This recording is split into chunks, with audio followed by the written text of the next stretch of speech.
தாவிக தலைவர் விஜய் மீதான அதிதீவிர பற்றால் நெல்லையில் தீக்குளிக்க முயன்றிருக்கிறார் அக்கட்சி தொண்டர் ஒருத்தர்.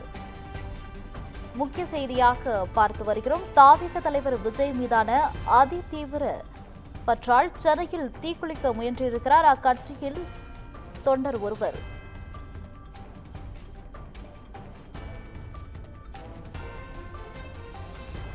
விஜய் முதலமைச்சராக முடியாத நிலை, மன உளைச்சலில் இருந்து வந்த தாவிக ஒன்றிய தொண்டரணி இணை அமைப்பாளர் இசக்கியப்பன் என்பவர் அங்கு தீக்குளிக்க முயன்றிருக்கிறார்.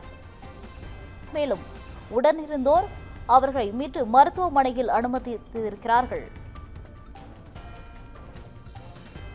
கூடுதல் விவரங்களுடன் இணைகிறார் எமது செய்தியாளர் சுப்பிரமணியன் அவர்கள். சுப்பிரமணியன், வணக்கம். தற்போது தாவிக தலைமை இன்னும் ஆட்சி அமைக்க முடியாத நிலையில் இருக்கிறது. இதனால் கட்சி தொண்டர் ஒருவர் தீக்குளிக்க முயற்சி செய்திருக்கிறார். கூடுதல் விவரங்கள் என்ன? வணக்கம் கோகிலா. திருநெல்வேலி மாவட்டம் கூடங்குளம் அருகே உள்ள புதுமனை கிராமத்தை சேர்ந்தவர் இசக்கியப்பன். இவர் தமிழக வெற்றி கழகத்தின் ஒன்றிய தொண்டரணி இணை அமைப்பாளராக இருந்து கட்சி பணிகளில் தீவிரமாக ஈடுபட்டு வந்துள்ளார். கட்சி தலைவர் விஜய் தமிழக முதல்வராக வேண்டும் என்ற விருப்பத்துடன் பல்வேறு நேர்த்திக்கடன்களையும் மேற்கொண்டு வந்ததாக கூறப்படுகிறது.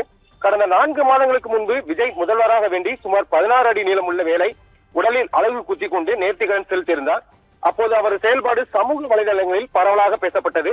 இந்த நிலையில் தற்போதைய அரசியல் சூழ்நிலையில் மனவேதனை அடைந்திருந்த இசக்கியப்பன் விஜய் முதல்வராக முடியாத நிலை உருவாகி வருவதாக கருதி கடும் மன உளைச்சலால் இருந்ததாக கூறப்படுகிறது. இதையடுத்து இன்று திடீரென தனது உடலில் மண்ணெண்ணெய் ஊற்றி தீக்குளிக்க முயன்றுள்ளார். இதில் பலத்த தீக்காயமடைந்த இசக்கியப்பனை அப்பகுதி மக்கள் உடனடியாக மீட்டு சிகிச்சைக்காக மருத்துவமனைக்கு அனுப்பி வைத்தனர்.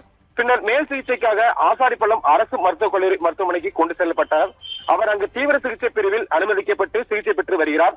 இந்த சம்பவம் கூடங்குளம் மற்றும் சுற்றுவட்டார பகுதியில் பெரும் அதிர்ச்சியும் பரபரப்பையும் ஏற்படுத்தியுள்ளது.